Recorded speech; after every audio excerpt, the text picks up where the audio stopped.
What's up to Lion Talk Live, sir? We love you too, buddy. What's going on, guys? It is Aiden Hutchinson. What's up, everybody? It's Calvin Johnson Jr. here, a.k.a. Megatron, a.k.a. First Ballot. What's up, man? It's your boy Amon-Ra St. Brown. Greetings and salutations to everyone out there in YouTube land.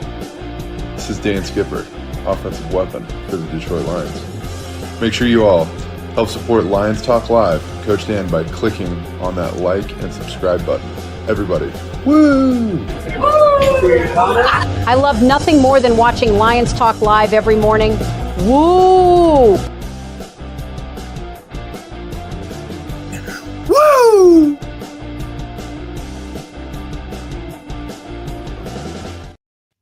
Well, greetings and salutations to everybody out there in YouTube land. I am your host once again, Dan Thornton, and I want to thank you all for joining us here today. Hey, Lions Talk Live Thursday morning show edition. And you know what? We're getting real dang close to the start of training camp. You're getting coaches starting to talk about this guy, that guy, this situation, that situation, what scheme they may be running here, there, and everything in between. As you could probably tell from today's thumbnail, you know what?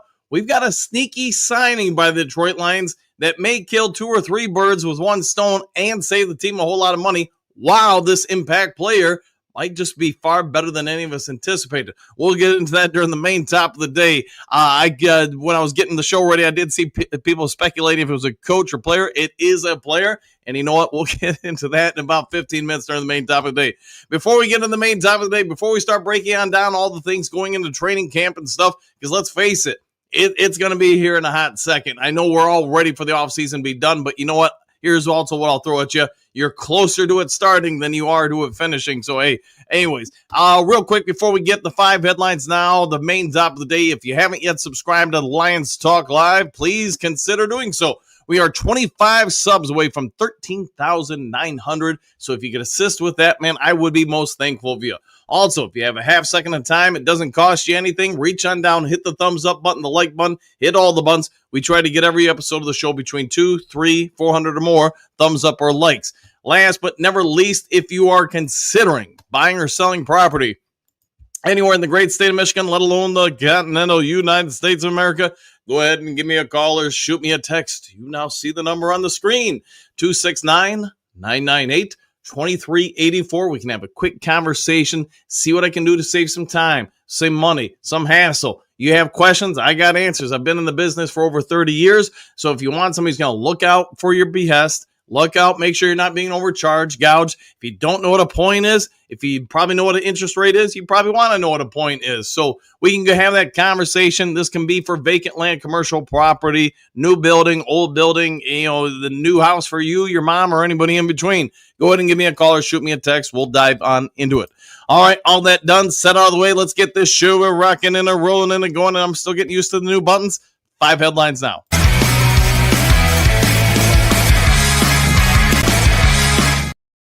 As we, today's show and tomorrow's show, since I've kind of already got it planned for tomorrow, we're going to be diving into some of the stuff about what Brad Holmes really makes him brilliant at his job, how he's forward thinking, thinks a little bit outside the box, outside the NFL GM front office norm. But with that being said, 5 headlines coming out of your way. It's not even training camp. Looks like already Lions are going to send one veteran packing. Sideline report, story by Ryan Heckman. Could it happen? Sure. Will it happen? I hope not. I really like the player in this particular article. This article is all about Pat O'Connor, who could very well be a cut candidate for the Detroit Lions. Why is that? I think it's safe to say most of the fans kind of embraced this guy last year, and I get it. Defensive tackle with some hustle, some speed, some flexibility. He could play all over the place, and he did make appearances. Let's see, Pat O'Connor played in roughly 33% of all the defensive snaps since his signing, 49% of also on special teams for occasions. And when he was out there, I think we'd all agree he was fairly productive. You would see him flash from time to time. Doesn't mean he was the greatest defensive tackle of all time. Doesn't mean he was even one of the top ones on the team. But when you're talking about a depth piece, you want somebody who's going to affect the game. Pat O'Connor does just that. The problem lies with this. Think about the Lions' defensive tackle position.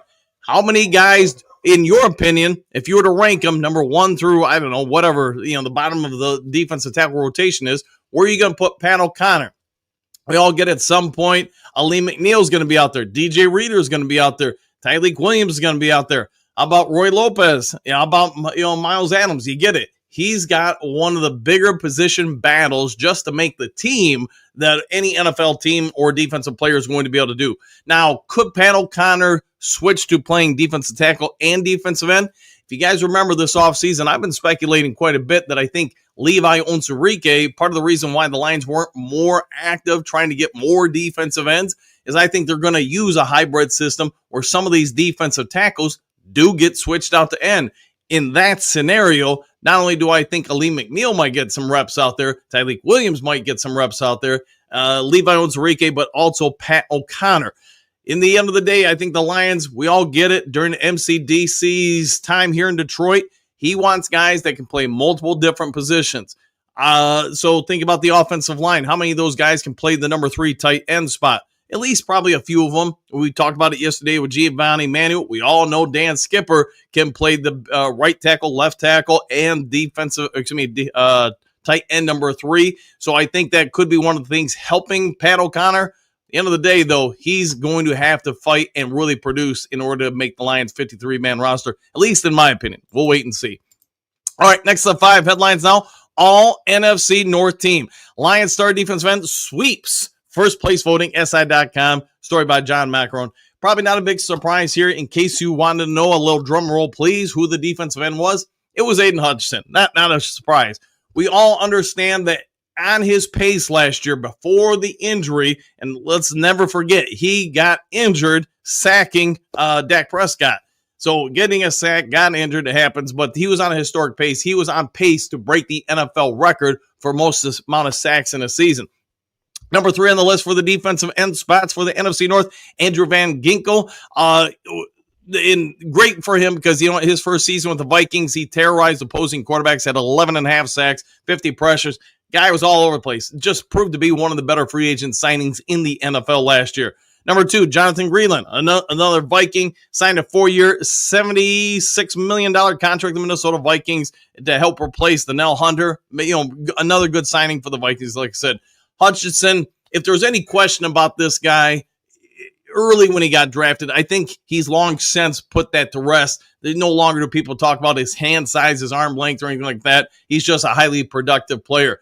He went on, had Defensive Player of the Month in September, had 4 sacks in, week 2 in the loss to Tampa Bay, which he put on a record pace early in the year. Went on to have just a great season up until that week 6 performance against the Dallas Cowboys. We got hurt. We all get it now. He's got a bit of a chip on his shoulder. He hears the naysayers. He's spoken about that. He understands. He hears it across the media and different fans from different teams. People are thinking maybe his career is going to take a step back here. Aiden Hutchinson has been on record saying, nah, man, I'm coming at you even harder this year. He's doing more training, doing more workouts. He's coming in as best he can to put the naysayers to rest and to continue his career on an upward trajectory. All right, next to the 5 headlines now. 3 sneaky Detroit Lions trade candidates enter 2025 training camp. Clutch Point story by Ben Strauss. We talked about this obviously a little bit yesterday. I think we're going to be talking about it for the next month and a half until the 53-man cut down happens. You're going to have all sorts of teams calling Detroit, all sorts of people speculating, hey, this guy's not going to make it here. Where is he going to go from there? So let's dive into Ben Strauss's commentary in this article. What will happen with DJ Reed? We were just talking about Pat O'Connor, talking about a lot of the depth at the defensive tackle spot. DJ Reader's got 1 season left in Detroit unless he was to get a contract extension. Hey, he played through everything last year, didn't really ever miss a beat. We know the few seasons before that, DJ Reader was often injured. But Mike Payne of A to Z Sports throws out a number of hypothetical trade offers for the defensive tackle. And one of them outlined the Buffalo Bills trying to acquire him in exchange for edge rusher AJ Espinoza. Man, I'm going to kill that name, but you guys get it, man. Now, Reader's in the final year of a 2-year contract worth, we'll just round up and say $13 million a year.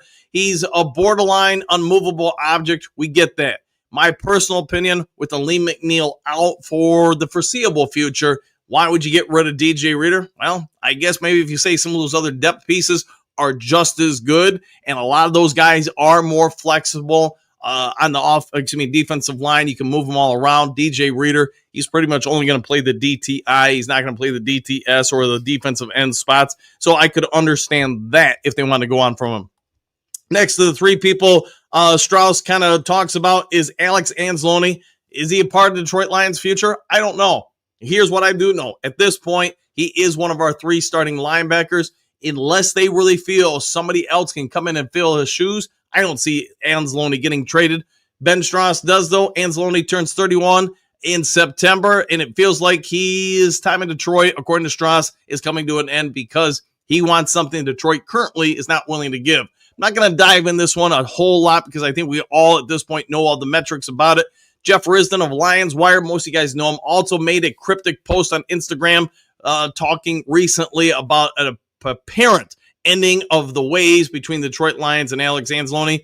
I'll believe it when I see it. Maybe, Jeff Risdon says something about it, I probably give it more credence than if I hear it from most other people, just because Jeff is so tied into the franchise. He does know people in the front office, scouts and everybody else in between.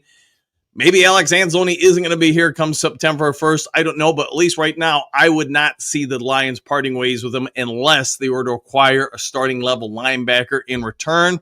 Wait and see. All right, and then last of these particular thoughts from Mike Strauss is that with a healthy Enos Rakestraw, Amik Robinson is expendable. I couldn't disagree more. Me, myself, and I only. I love everything about both cornerbacks. I also know Amik Robinson's on the final year, sort of like Alex Anzalone with a contract. Lions are not in a bad cap way. The only thing I guess I could say is that the Lions coaching staff just think Rakes is so much better than Amik Robinson that Amik is no longer needed here, at which point I could see a lot of teams offering you something to acquire him because most teams definitely need starting cornerback play and at the very least a solid backup to at least one of the starting outside corners. Rakestraw, we'll see what we have in him during camp, but Amik Robinson, here's what we do know. He can play the nickel. He can play the outside. Dude can sell popcorn in the stands. Whatever you need him to do, he can do it. And you know what? He plays with a lot of grit. So we'll see if any of these guys leave. I personally don't think so. Been wrong before, though. All right, next to the 5 headlines now. Talk about one I don't really want to talk about, but hey, it is in today's news cycle. Steelers-Lions trade proposal gives Detroit an edge rusher, Pittsburgh a wide receiver. The Sporting News, Mike Moranis with this one. Stop me when you've heard this one before. Lions are rumored to pick up an edge rusher from somebody, and somehow, I don't know how, but trade, signing, whatever it is. TJ Watt, apparently in this article, is speculated to be traded to Detroit Lions for Jameson Williams. I'm sure there will be more to it than just that. I don't think J-Mo's going anywhere. I don't think TJ Watt's going anywhere. But if it did happen, you know what? I guess you'd have to say Isaac Tesla or somebody else on the wide receiver core is ready to step on up. Either that or maybe the Lions are ready to announce Megatron's unretirement. I don't know. I just don't see the Lions pulling this trigger in any way, shape, or form. I can only speak for my own opinion. I think Jameson Williams is going to get a contract extension from the Detroit Lions. He's not getting unsigned. He's not getting traded.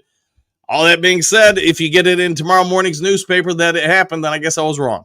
I didn't really want to talk about that one.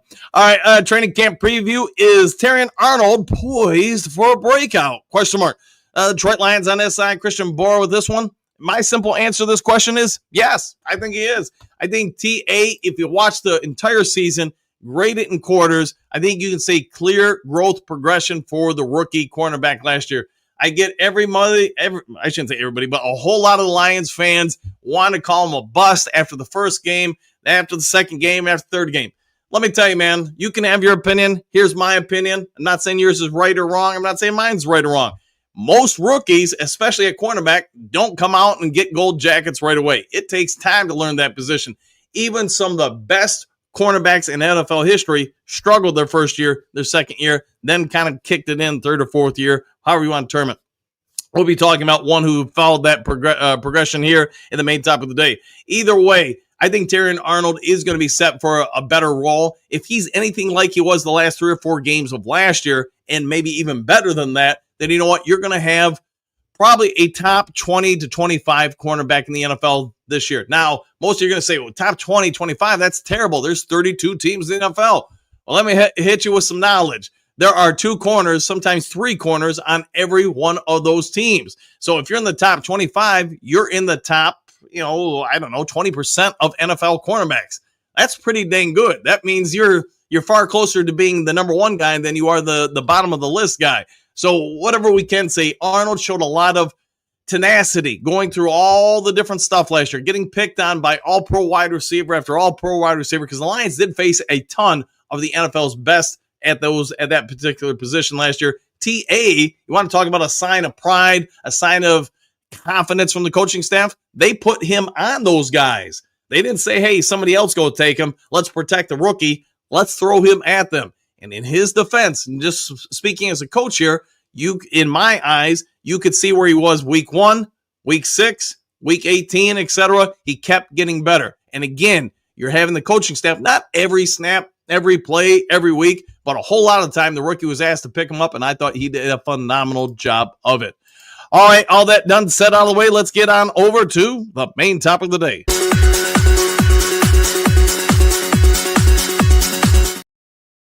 All right, main topic of the day. Lions sneaky offseason edition could actually be one of the bigger ones across the NFL this year.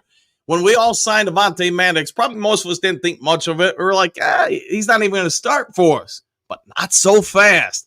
Well, I think we actually got a pretty good problem. And Dan Campbell, Kelvin Shepard talk about this recently.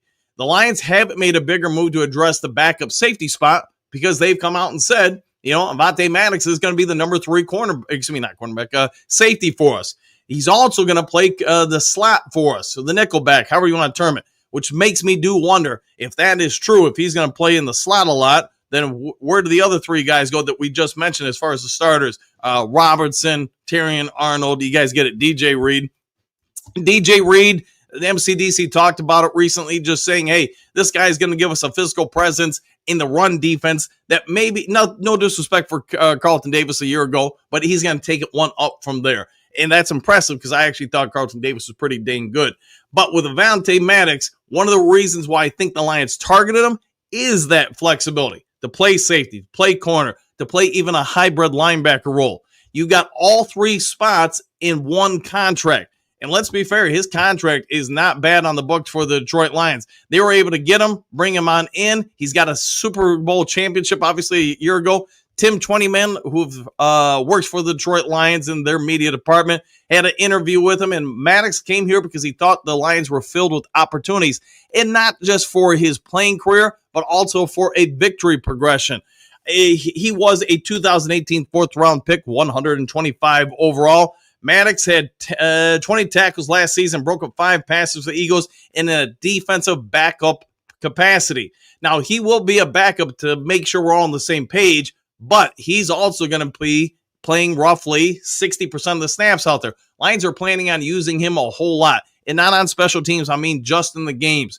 You're going to see him out there more often than not, which leads me to believe if the Lions did move on from Alex Anzalone, it's because they're planning on Captain Jack and Derek Barnes being out there more and more, and the Lions are going to use more and more 3 safety sets, which would put Avante Maddox on the field. Maddox, in case you didn't know, we'll just round up and say 5'10". So he's not the biggest safety in the world, but he's not the littlest one either. He's roughly 184 pounds, give or take a few pounds. So we'll round that however you want to.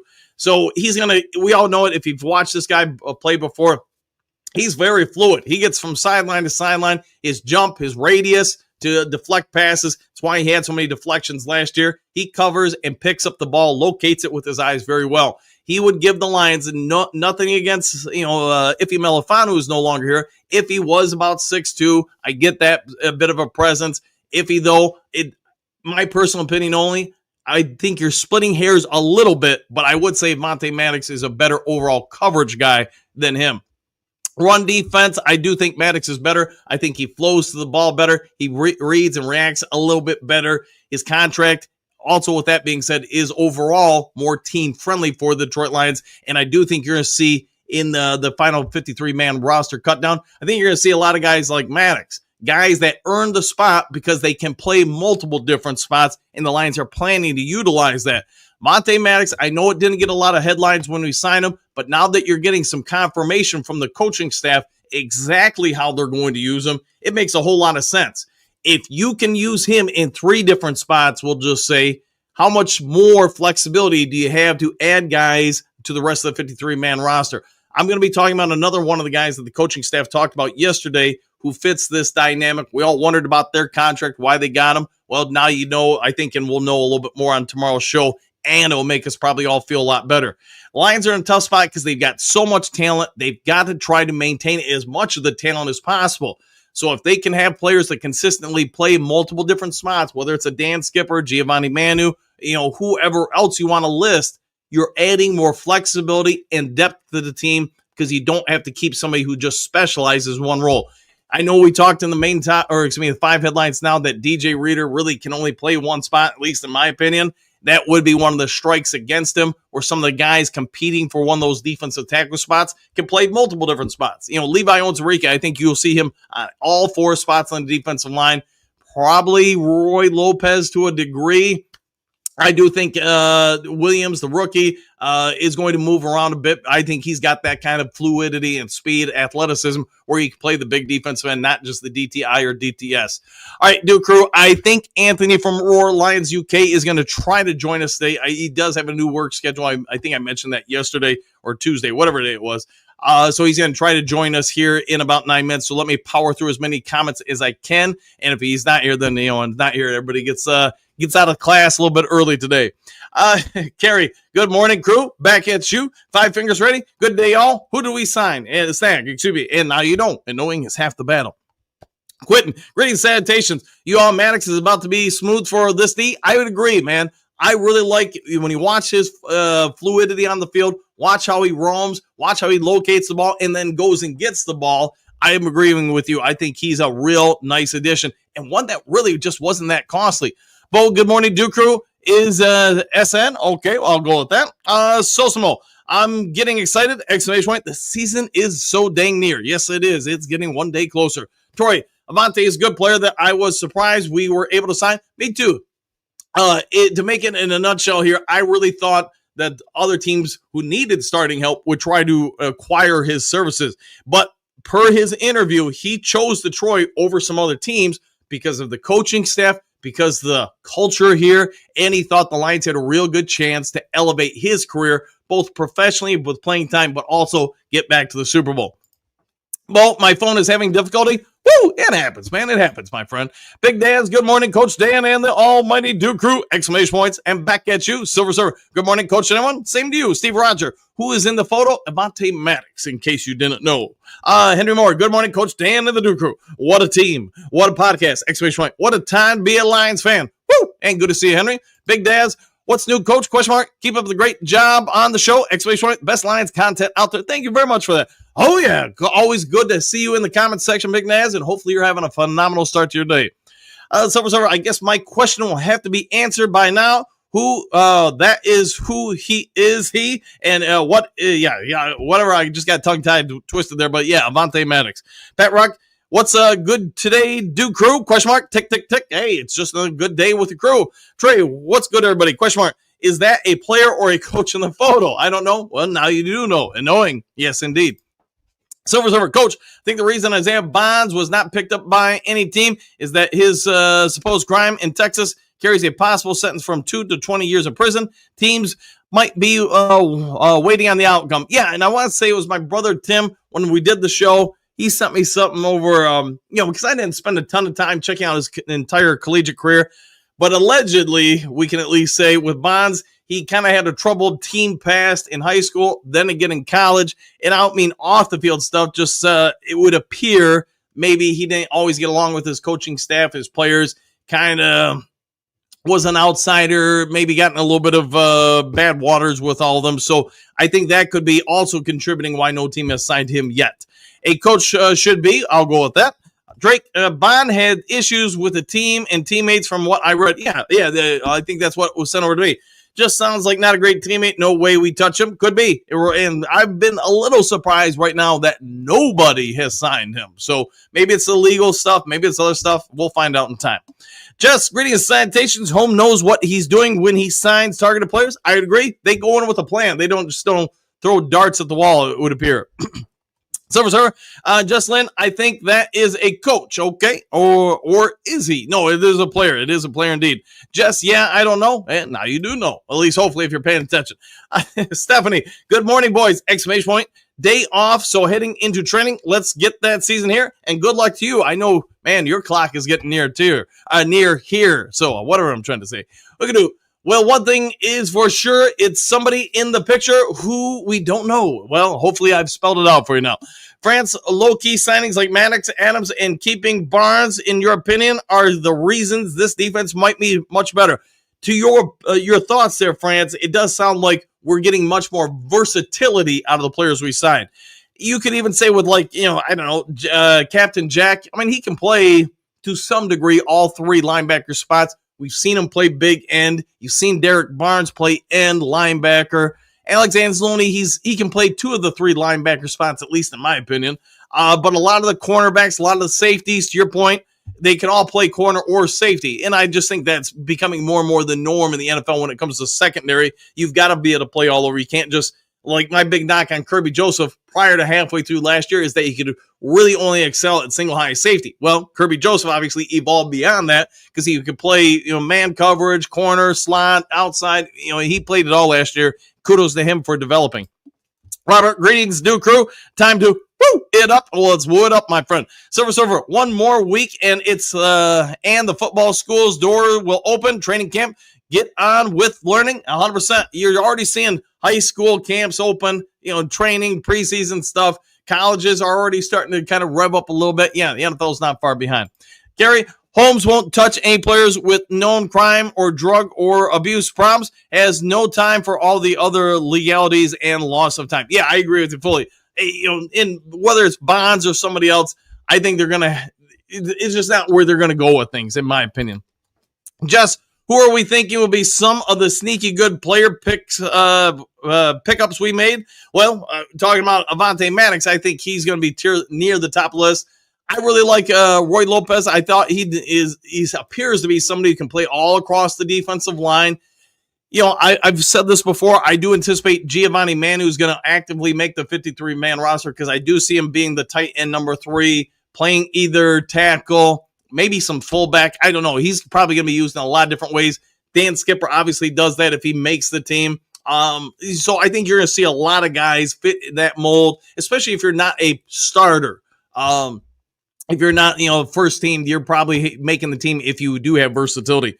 Mary Smith, good morning, everyone. Back at you. Always a pleasure to see Mary in the comment section. Big Eddie, hey, Coach, I've thought about starting a channel. Any advice? Yeah, man, just go out there, have fun with it. Do it because it's a passion of yours. Don't do it because you're trying to chase riches or something. I'm sure there are people that do that. The only other thing I would say is the more views you get, you are going to have people take shots at you. Just have thick skin. Don't overthink it. Just stick to what you enjoy doing, and if you do that, you're probably going to have fun doing YouTube or whatever media platform you use. Trim Reaper, good morning. Coach in the Duke Crew starting lineup, exclamation point. Woo! Back at you, Trim. Hopefully you're having a good day. Central Scrutinizer, I haven't seen you in a hot second. Greetings, salutations, Coach and crew. Woo! And same to you. Morning, D. Detroit D. Morning, Duke Crew. Back at you, D. Hopefully you're having a good day, my friend. Gary, tick, tick, tick. You're ticking away. Hit that like thumb. All right, hit the like thumb. Hit all the thumbs and buttons and everything else. Susan, I am so beyond ready for the team back on the field. Yeah, and we're getting pretty dang close, like 2 weeks away, and we'll be opening the gates, as somebody once said. Dre Day, good morning, Coach of the Duke Crew. Woo! And same to you. Trim Reaper, why didn't people in Greece like to wake up early? Question mark. Because dawn is tough on Greece. Yes, it is indeed, my friend. Here we go. Jonathan, good morning, Coach Dan and the Duke Crew. And always a good morning to you there, Jonathan. Paperback fan. Greetings, salutations, Duke Crew. Exclamation point. Countdown to season getting smaller. Excitement getting longer. There we go. Exclamation point. Go Lions. I like the way you're thinking there. David, click like Duke Crew to help Dan out. Yeah, if you can, hit the like button, hit the subscribe button, hit all the buttons. And thank you very much for that, David. Sir. So it was a player, Jess. Yes, it was a player indeed. Mr. Nico, good to see you again, my friend. The NFC North rivalry this year will be fun. Well, name a division that has more fun to watch. Trick question, there isn't. Ooh, I think you are right there. I mean, every division has rivalries. I get that. But if you look at the North, we talked about last year, perhaps the toughest division in all of the NFL. I think it is even more so this year. Just my opinion, of course. Lions for Life, good morning, Duke Crew. Woo! Same to you, Ziggy and friends. Good morning, Captain Dan, and the rest of you.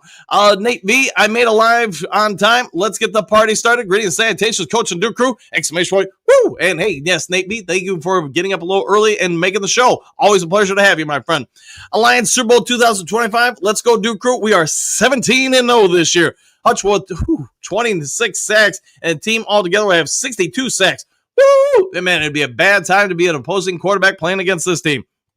Until the hunt of the 13,900, how many are Broski Bear?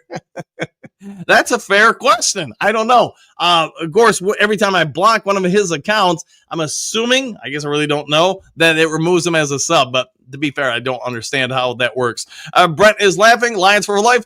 Do the Lions and Chargers get to start training camp sooner because of the Hall of Fame game? Yeah, I want to say it's, don't hold me to this, but 3 or 4 days early. So when we hit the Hall of Fame game, we're only going to have had like 4 or 5 practices in.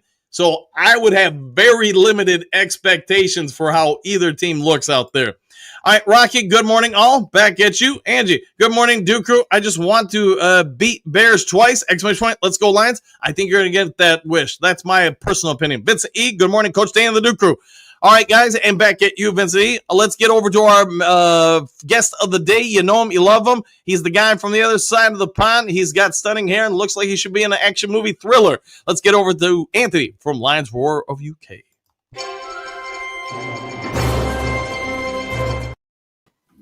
Anthony, how is the morning going for you, or the afternoon? Oh, everything's going well, thanks, Dan. Hope you are well. Hope the Jew crew is well. Hope everyone is well. It's another beautiful day in paradise over here. The sun is shining here. It's not too hot, not too humid, not too muggy, so I'm in a good spot, especially being around a bunch of hot computer equipment, getting ready for work.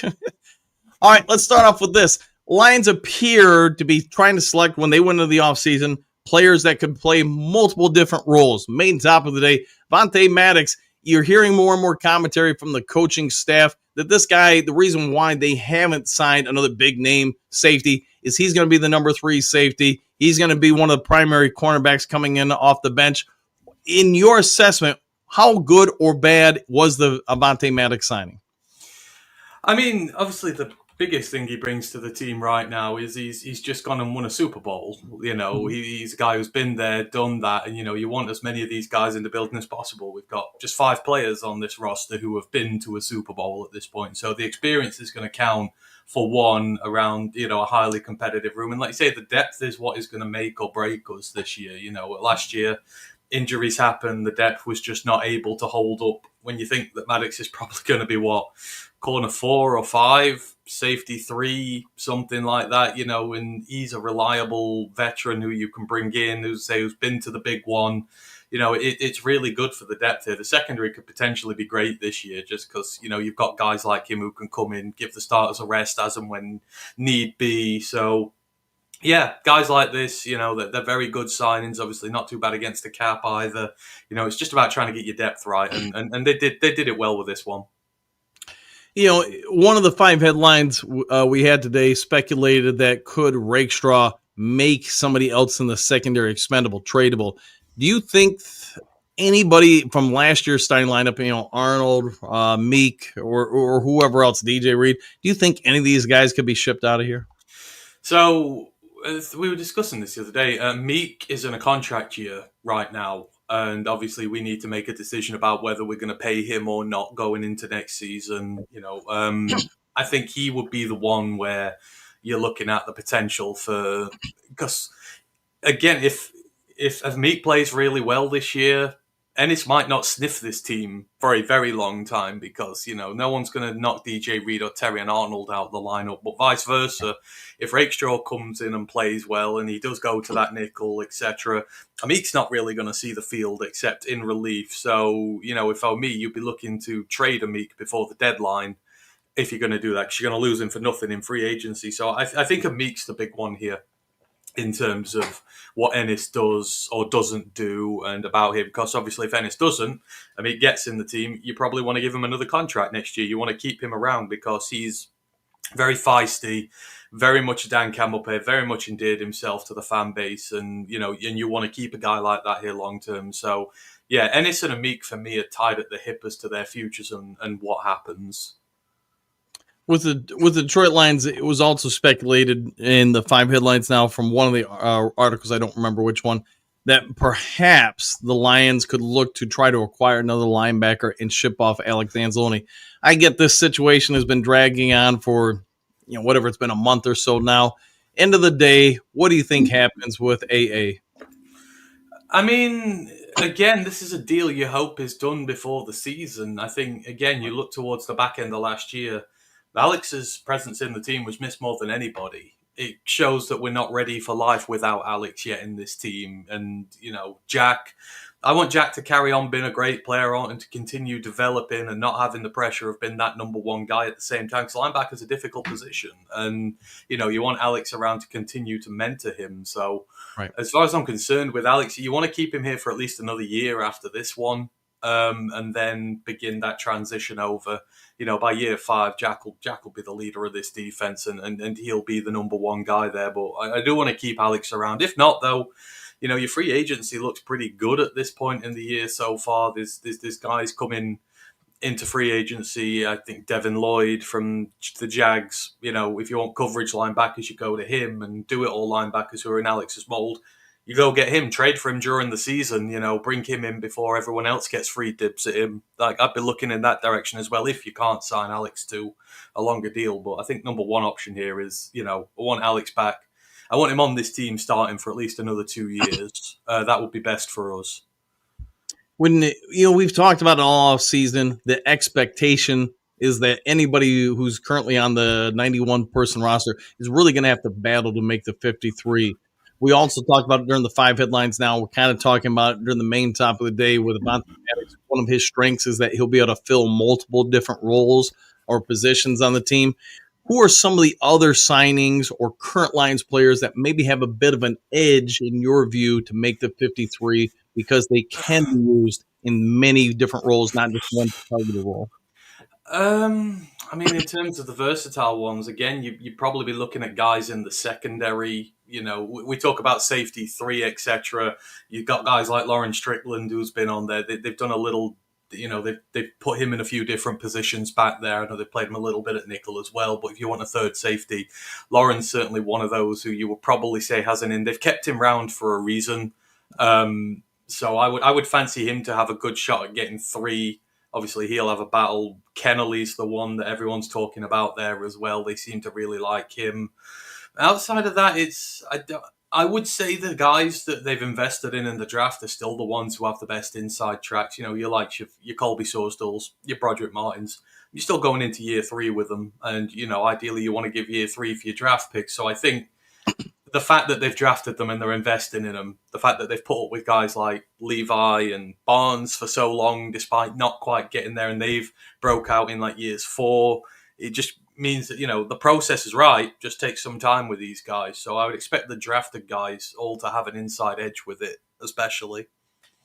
So I know you just mentioned 2 of the bigger question marks in Brad's Holmes' draft history with Sorsdale and then Broderick Martin.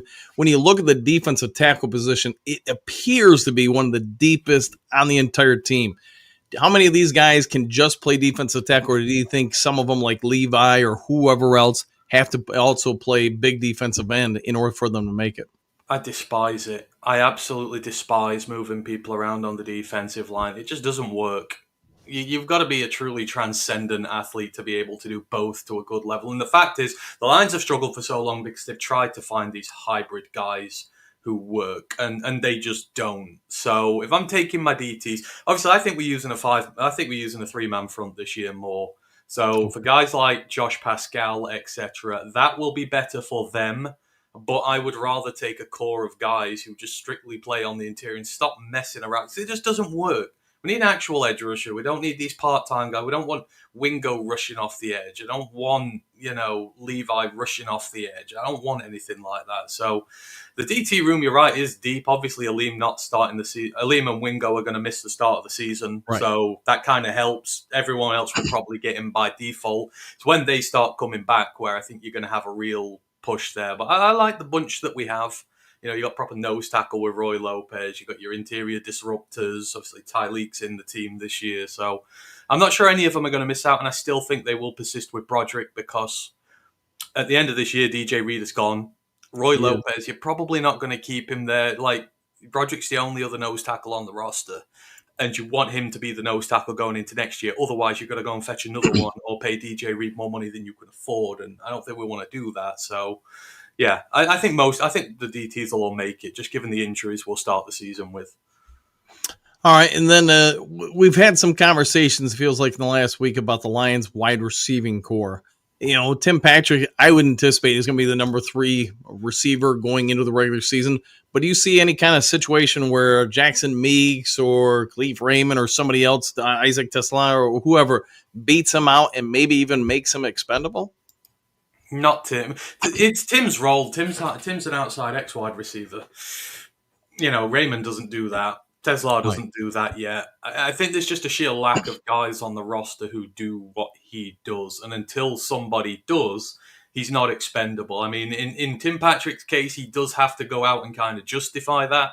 Like, the numbers weren't great last year after his little start here. And, he needs to show that he can be the contested catch guy on the outside, the reliable deep threat down there. But I don't think his position's in any danger as of right now, unless someone has a worldie of a camp. But even then, I think they'll still keep him for that part. I think Raymond's going to be the one who really benefits this year. Obviously, it's now a contract year for him. They've rolled his deal up. He's got one more chance to get himself a deal. But you think of all that firepower on there, Laporta, Amon-Ra, J-Mo, no one's going to take a second look at Khalif and what he's doing, and also the versatile stuff with him. I think Raymond will be the one who eats this year potentially, and gives the Lions a very tough decision at the end of the year. I think we'll probably move off him, but he wants to put himself in the window, and if he does it for us, then great. But I think Raymond's the one who will really benefit this year.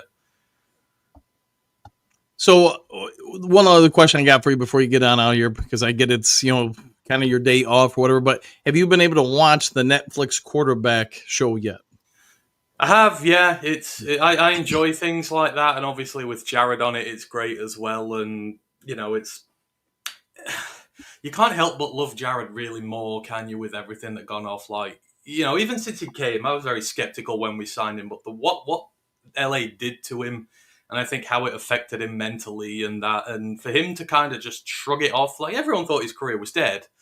And you listen to him talk, and he's just got this calm, quiet demeanor about him. He's not angry, he's not bitter, he's not resentful. He just grinds and gets to work and proves people wrong. The attitude is fantastic. It's second to none. And, I think, because I see like the whole Stafford Goff debates are starting to rage now. And honestly, in my heart of hearts, like my heart is moving towards Jared just because of what he went through and how much he's proven whilst he's been here. And I'm just desperate for the guy to win a Lombardi so he can do a countrywide tour, sticking the finger in the face of everyone who doubted him. Like, I don't know, man. There's just something about him. Again, it's the resilience. He does not get the love that he should in this league. Everyone talks about how talented quarterbacks are in that, but no one talks about the mental side of a quarterback.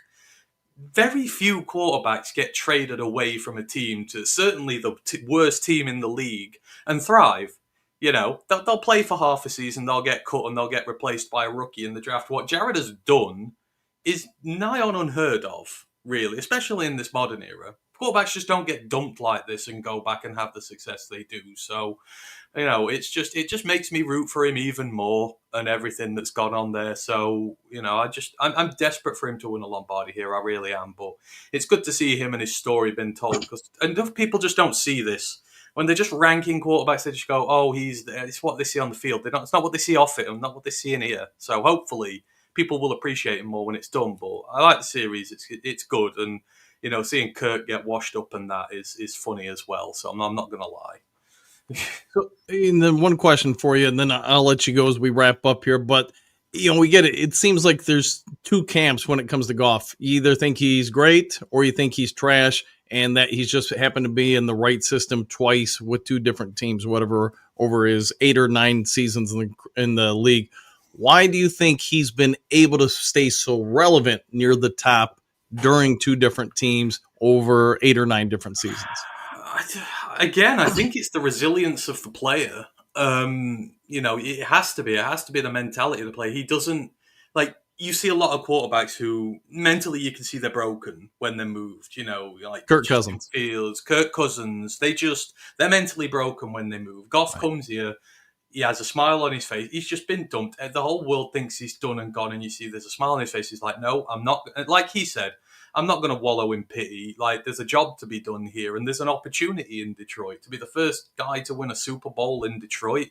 You'll be a hero for the rest of your life. You'll not need to buy anything again in the city for the rest of your days. And he understood the opportunity here to him. A lot of quarterbacks might not have had that opportunity for redemption because they'll just get shipped off somewhere they're not really wanted. Here, not only was he wanted, and he got lucky because it's the same GM who drafted him. Oh, the same GM who was part of the drafting process. So the team's obviously fit around him, for him, with someone who truly believes in him. And it's the belief in him. Because I think the Rams did believe in him once upon a time. And when you've got that belief behind you and you've got that trust with your coach, it spurs you on to great things like the victory over the Chiefs and stuff like that. And when you saw it with Jared here, the trust that's there with him, I think it spurs him on to be better. And he's just got a mentality that so few quarterbacks have. Like, if you shift one of these guys who are ranked better than him, your Joe Burrows, Jalen Hurts, if they're shipped off to a bottom of the league team with nothing and having to rebuild it from scratch, do they have the success that Jared does?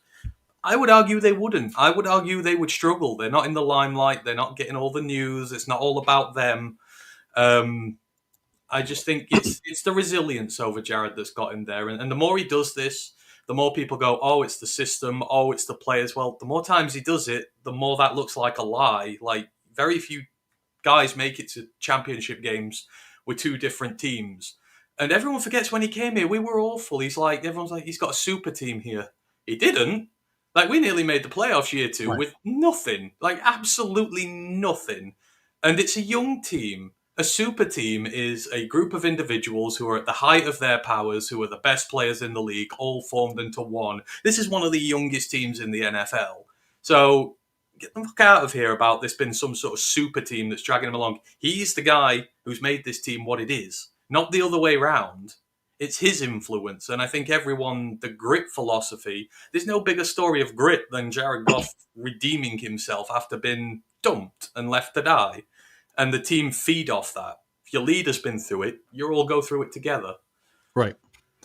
All right, Anthony, as always, I want to thank you for making a little time to come on over and talk with us in an earlier time zone. So why don't you go ahead and give yourself a shout out to everybody where they can find you, support your awesome work, and show you a little love.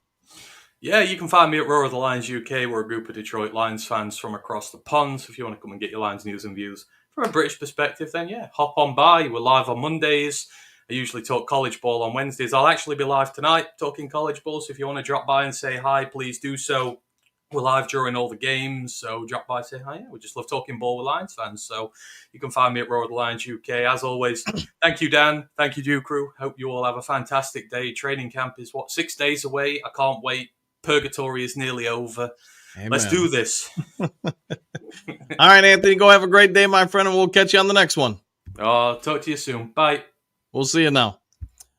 All right, guys, with all that done, set out of the way, here's what I can say. With Avante Maddox, the main topic of the day, I think you're going to see a ton of Lions players having to fit the same mold as him. He's going to add a lot of depth to the team. He's going to add a lot of versatility to the team because he can play multiple different positions.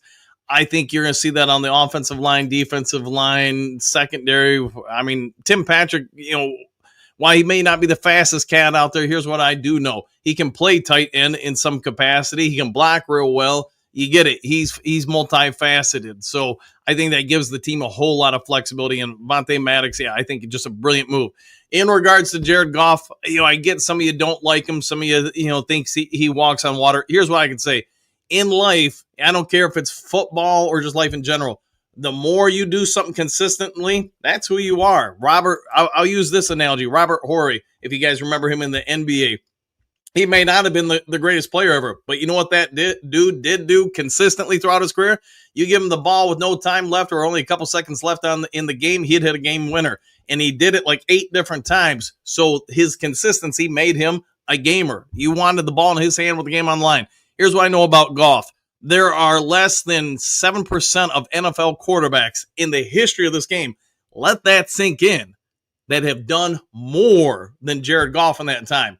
You're talking about some of the all-time greats. Look at his numbers, his winning percentage, and say, man, I wish that was me. Dan Marino probably trade places with him. I don't know. I mean, Dan Marino made it to the Super Bowl too, but you guys get it. More often than not, you do not have as much success as Jared Goff has. And I know some people will say, well, look at all the weapons he has. Tell me a quarterback who doesn't win without weapons. If you can go out there and play with the CFL cast-offs and win, then you know what? I'd like to see that. And you guys get it. It takes, in the NFL, like most football games, you've got to have a great team around you in order to win. Goff, yes, he's played on 2 great franchises, but you know what? He hasn't messed it up either. He's got them to where he needs to be.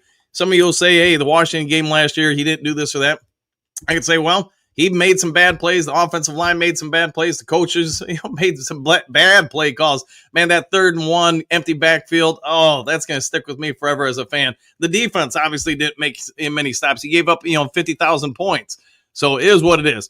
All right, guys, you go have a great day. I'm going to wrap this one up a little bit early so I can get off and ready to work. I do have another topic tomorrow we'll dive into about somebody that I think was kind of, in hindsight, looking at it, probably a better signing than most of us are anticipating. And I think, I think we're going to enjoy this team. I do think this team's going to, I don't know if we'll go 15-2 next year, but I think we might be far better than last year's team. And there could be a lot of reasons to it. I think we got more depth. I think we got more talent.